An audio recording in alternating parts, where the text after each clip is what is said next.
Welcome to the Rehab Remix. Where we break down the hottest topics in ortho and neuro PT to help you elevate your clinical game. We're your hosts, Dr. Lauren Tide and Dr. Lauren Young, bringing you practical insights straight from the evidence to your earbuds.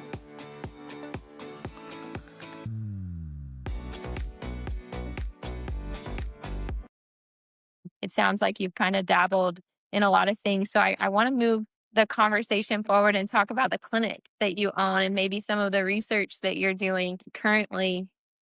Kind of Yeah. just give us a background on that. Yeah.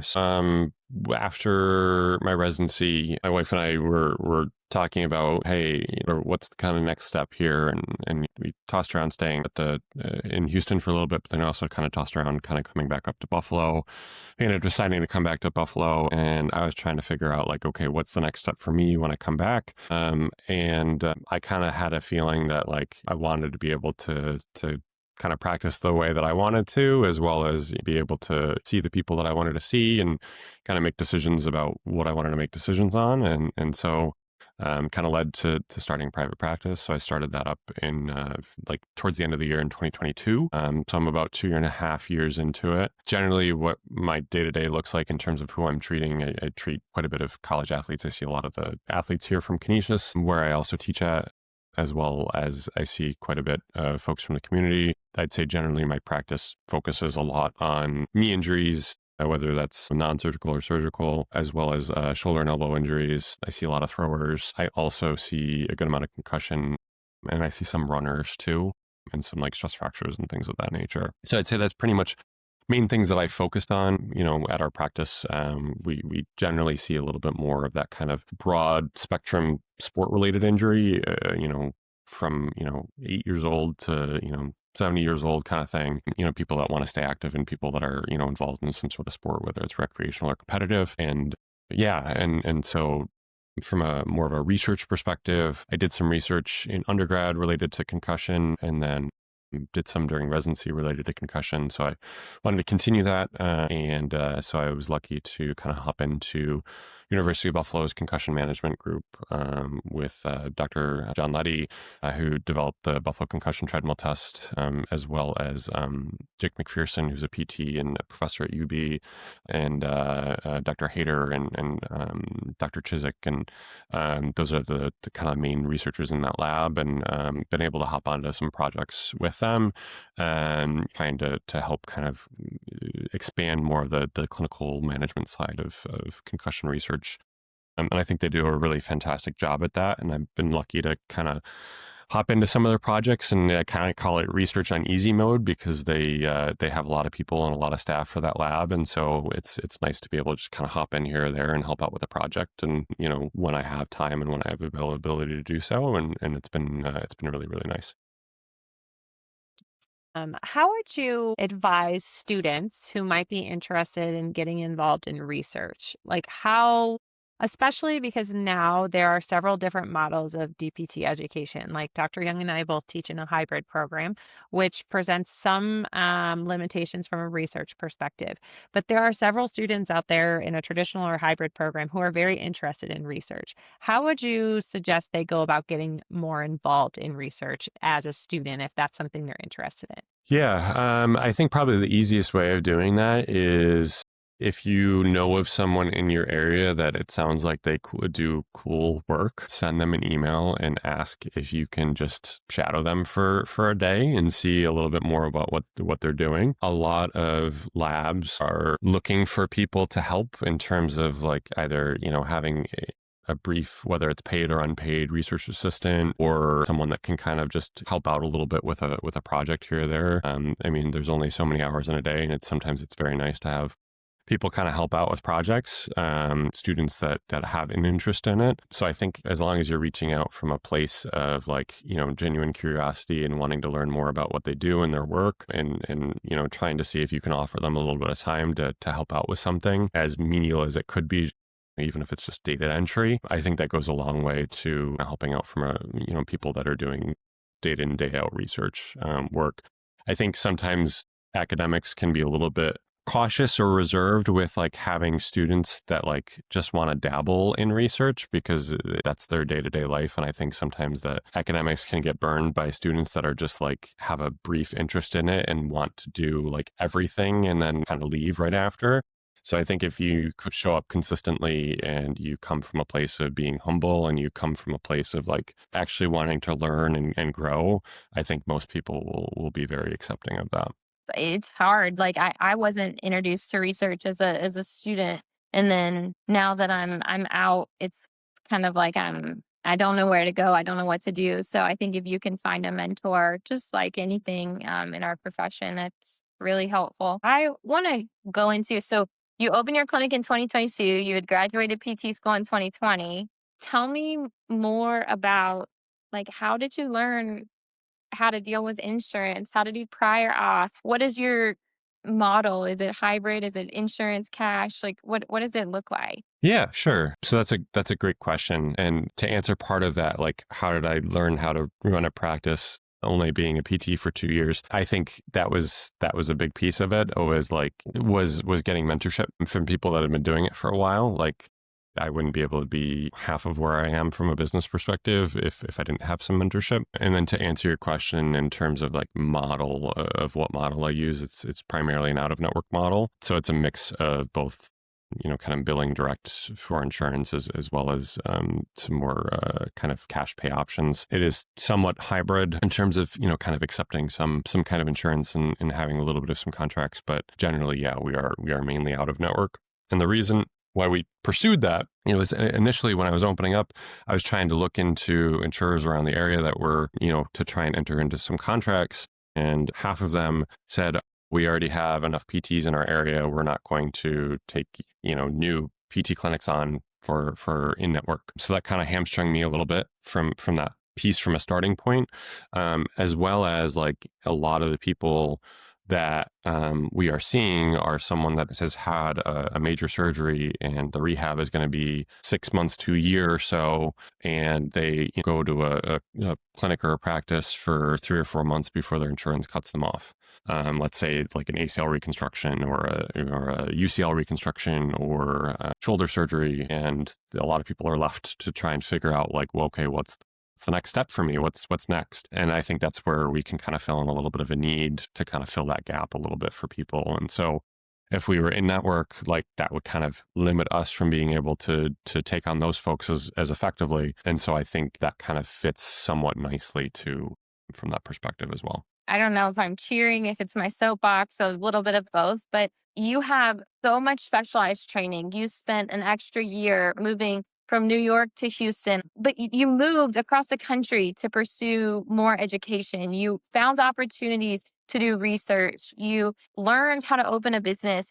That is valuable. And what insurance wants to pay us for knowledge that we spend extra time, effort, money to get is laughable most of the time. I'm speaking in generals, but to have the confidence to say, this is my worth and this is what I can provide people. And it's typically a little bit better than what you get in a clinic where someone's going to have to see 3 or 4 patients an hour and meet certain productivity requirements. I just want to commend you on taking the leap, the risk, and being a model for our profession, because I think that is what we need. We need more people like you that are going to step out and say, I can fill a gap and here's how I'm going to do it. And I have the knowledge to do it. So kudos to you. It's amazing. I appreciate that. And I hope that nobody kind of misconstrues that either to be like, well, everybody should be like out of network or that there shouldn't be in-network clinics or anything like that. Because I definitely don't believe that either. Like there are some really, really fantastic clinicians that are seeing, 2 to 3 patients per hour and are getting amazing outcomes. But I think from a, just where I kind of fit into the mold, like I think it just made a little bit more sense for me to kind of pursue that path. I mean, even in the hospital system that I was working for down in Houston, like, we'd have people that we saw one-on-one for 60 minutes or 45 minutes, depending on the clinic there. Like, I mean, we had really, really fantastic people there that got really amazing outcomes, in that in-network practice. It doesn't mean that it, doesn't exist. Even from a private practice perspective, there are some private practices that see one-on-one, or they see one every 30 or something like that and get amazing outcomes. I don't think that the setting doesn't make great care. Or the payment model doesn't make great care. It's really the clinicians behind it, because, there are definitely fantastic clinicians that get great, great, great outcomes, even seeing 3 patients at a time. But I think they are really fantastic clinicians. And I've also heard the opposite be true of, hey, I saw this person in a one-on-one environment and they didn't get this patient to where they needed to be, or, things kind of fell on deaf ears, or, this hospital practice charged me $400 per visit because I hadn't met my deductible yet. And so like the opposite can also be true, where in-network hospital practices can also be extremely expensive for patients. And sometimes going on an out-of-network base can actually end up being cheaper for patients too. And so there's a lot more nuance to it than just saying like, in-network is bad, out-of-network is good. But the care that you get out-of-network is better than the care that you get in-network. I think there's a lot more complexity to it. So I think at the end of the day, like having people just get really good at what they're really good at, and making sure that they're getting mentorship and making sure that they are doing their best to treat their patient the best way that they can, I think goes a really long way, depending on, no matter the model of care or the model of the business or the model of payment. And I think your model wouldn't exist, right, if you didn't have that in-network provider that could provide that first 3 months of rehab. So I 100% agree. We need both to carry on. I think it's more of just hey, can you, just like any other business, can you fill a need in your area? Any other service-based business, can you fill a need in your area, and people willing to pursue it? Just like anything else other than that, like if there is a need, people will seek out the need. Yeah, and that's kind of where I was going with what Dr. Young said, is regardless of if it's quality care, insurance bounds like visits, right? So there is always a gap, especially when you have those post-surgical patients, like you think ACL post-surgical. A lot of times we're bridging a gap with strength and conditioning coaches, which is great that we have that, but there still is a gap. Like it's not that strength and conditioning coaches can't help where we need them to help, but there is still the need for rehab. So again, there is a need for both in-network and out-of-network, because even though we're seeing more bridging of the gap between when you meet those insurance limitations, those visit limitations, they're going more to a strength and conditioning program, which is great, but there's still that small gap that they still need that rehab. And that's where that out-of-network piece comes into play.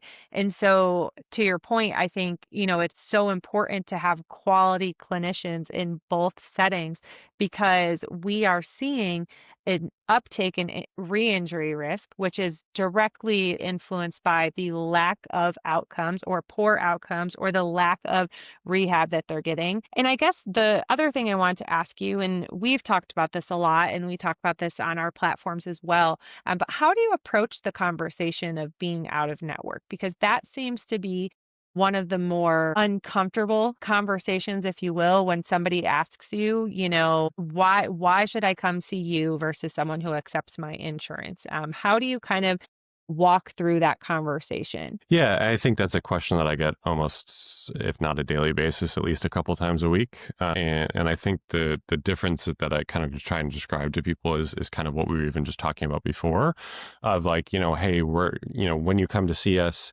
we're going to be try and be as efficient with your time as possible and efficient with our time as possible, and give you a full hour of one-on-one attention. There's not going to be patients in the facility at the same time as you. Like it's all going to be directed on you.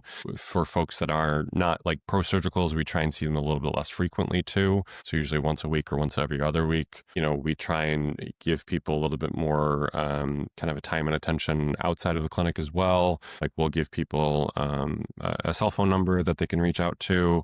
So if they have a question, at the gym at 6:00 on a Thursday, like then we can, quick send a text back and answer that question for them. The other piece too that we also really try and emphasize as well is that like, hey, every time that they're coming in, we're trying to make those progressions for them and trying to keep moving things forward.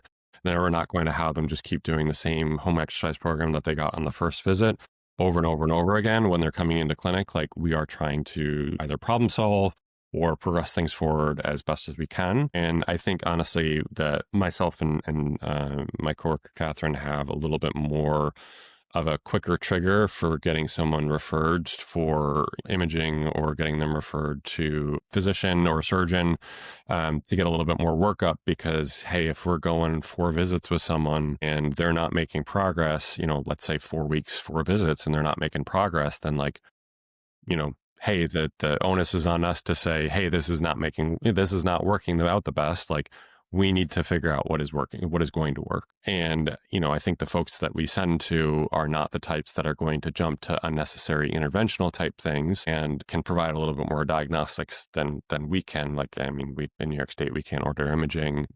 It's a little bit harder from our perspective too, from a direct access perspective in New York State, because we only have 30 days as well. And so like for those folks, I think it's just a little bit more of taking, I guess, personal ownership of this person's outcome than a lot of other settings. But I think that is a little bit more of how we approach it, is trying to make it as, client-centered or patient-centered as possible. And I think that's just something different that people don't get a lot on your day-to-day in the country standard, where, you have so many more like corporate PT type settings that are fairly high volume. And we are very, very low volume from that perspective too. So we really try and spend a lot of our time with our patients. Yeah, and that's really what it's all about for sure. And that like out of network, it's more of like that concierge, like one-on-one PT service, which I think really kind of, makes it different. Is there anything else you want to tell us about like your research and what you're currently working on? Anything like that you'd like to kind of highlight? In terms of research right now, I'm actually not doing a whole ton. We did put out a paper not that long ago in Clinical Journal of Sports Medicine talking about the pediatric concussion treadmill test. So it's a little bit more of a specific version of the Buffalo concussion treadmill test for kids 12 and under. We did what's called a practical management paper, where we kind of talk about like, kind of tips and tricks on how to perform that. That was spearheaded by Kate Corrado, who's the pediatric residency director at University of Rochester Medical Center. And she's fantastic. And she sees a lot of, younger kids as well as concussion at U of R. So that's something that was something recently of mine that I was doing, and I helped out with a couple other little things here or there, but I don't know the status of them, and I don't know how much I can say over a podcast. In terms of other things that I'm doing too, myself, Becky Bliss, and Andrew Tiari-Ketter are teaching a little bit of some continuing education for concussion as well.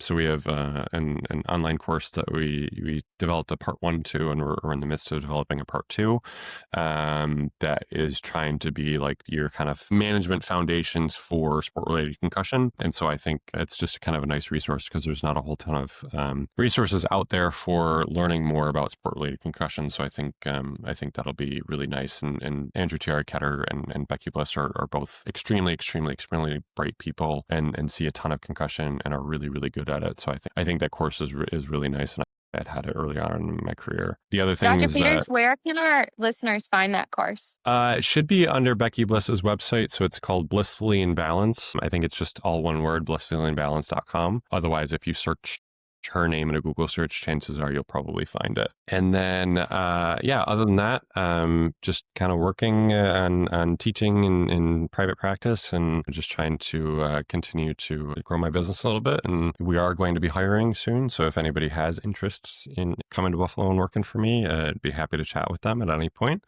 That's pretty much the main things right now. Love that. Now that you're in the profession, you have your own private practice, you're kind of looking at this like 10,000-foot view, like looking at past, present, future. What are some changes you would like to see in PT education based on what you experience as a student, what you're seeing in new PTs, and just in general, being in that higher ed space? What would you like to see? So this is a great question. And I think if you had asked me this before I started teaching in a PT education program, I would have answered it completely differently. I think it's really, really, really hard to change PT education because of how much content there has to be accomplished in a very short amount of time. So if you were to go and add things in, it usually means cutting something somewhere else. And I don't know how much can be cut effectively and still get, good outcomes in terms of people being able to pass the NPT and getting good clinicians out. I think one thing that would be very helpful that I kind of wish I had gotten more of in physical therapy school is a little bit more of like exercise dosing, especially for things like resistance training and aerobic training. I think that was something that, and even vestibular training, I think that was something that I didn't grasp very well early on in my career because I was used to working with more of an athletic population and I was getting people in that were very decongestioned. And it was like, yeah, I'm going to do this and this and this because this is what I would do for, getting someone stronger. But then that didn't really always work very well because it would usually get people very sore. So I think more of that like exercise dosing piece is something that I think could be expanded upon in like therapeutic exercise lectures and classes and labs. And I think that would probably be the biggest piece that I would say. It's just hard at times because I think those classes are kind of wedged into the curriculum in such a way that there's not a whole ton of wiggle room in terms of, hey, if we expand on this, how do we actually make that happen and make that work from a time perspective? But I would love to see that a little bit more so because that's typically in a younger clinician or in a newer grad is typically one of the harder things to, have them work on of like, hey, why are you doing this exercise? And why did you pick that set and rep scheme? Why did you pick that weight? Why did you pick that time under tension? And that was something that I got like teased out a lot during my residency because I had someone over my shoulder asking me those questions and was forced to look into it more and forced to get better at it. But I think unless you have someone asking those questions to you, you're just going to be like, well, 3 sets of 10 of this and we'll do this and this and this and this with this band resistance. Like, well, why did you do that? Like, why did you pick that? Why did you pick that set and rep scheme? Like, could there be something better? I think that's something that, could help PTs even be a little bit more dialed in and prescribing exercise a little bit more effectively. It's so interesting because we have talked about dosing on several episodes inadvertently. It's kind of always kind of come up.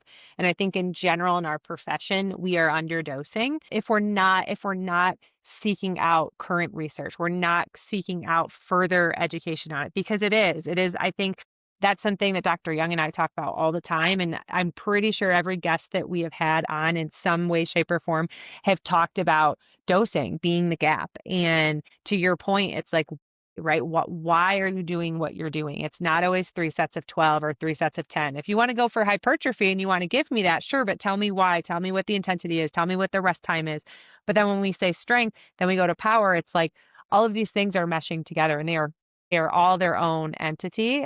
And that is applicable to any population. I just find it so interesting because that is a topic that is constantly brought up, whether we directly ask about it or not. And I think it just creates this really great opportunity to talk about it more and to understand like the importance of it for sure. Yeah. And I think if someone wants to learn more about how to dose exercise, go spend some time with a strength coach.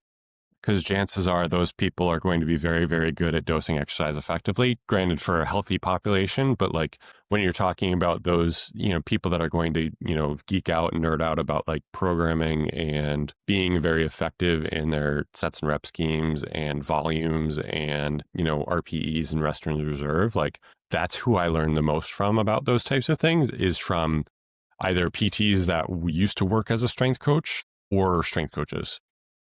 And so like if someone really, really wants to learn about that and like take those principles and apply it, I'd say go find a strength coach at a high school or a college and ask to shadow them. Even if you work in something that's not even close to being that environment, I think you will get a lot of value and education from just being and listening to how they go about programming. I think there are also some more courses that are popping up online and like mentorship programs that are popping up online, like Clinical Athlete, as well as resources from the Science PT. There's a course called Optimal Loading that Scott Morrison teaches, who's a PT, that like I think go in a lot more of those kind of dosing conversations. So those are also other resources that people can look at too. Thank you. And the last question to wrap up today.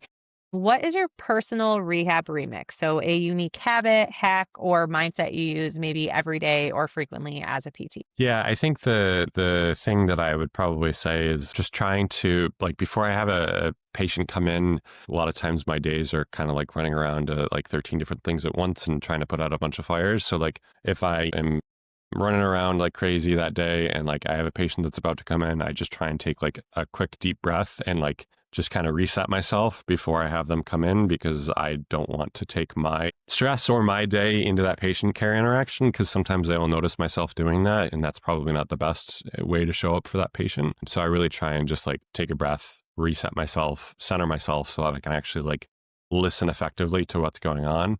Because at times I feel like, hey, my mind kind of starts to trail off into like the 30 different things that I have to do. And it's not staying present in that patient care interaction. And so, trying to be mindful of that and trying to be mindful of where my head is at so that I can actually listen to that person effectively and give them good care. I think that's kind of my example of that. That's like great like life advice too. Whether you're married, you have a significant other, you have children, you are just, single and treating in a clinic, that's just great advice all around. Thank you so much, Alex. If you would tell our listeners where they could find you and follow along with what you are doing, we would really appreciate it. Yeah. So I'm on Instagram as I believe it's like alexpeters.dpt.atc or something to that effect. If you search Alex Peters DPT, I think you should be able to find it. On Twitter, it's at Alex_Peters_. My clinic is Impulse Physical Therapy, abbreviated Pulse PT WNY for socials. And that's the main places to find me. Thank you so much for joining us today. Thank you. I appreciate it. Thanks for having me. See you next time, everybody. Be sure to sign up for our newsletter linked in the show notes. You can find me, Dr. Young, on Instagram at NeuroElitePT. And Dr. Teig, where can they find you? Instagram as well at LTeigDPT. Thanks for tuning in to the Rehab Remix, where you listen in and level up. We'll see you next time.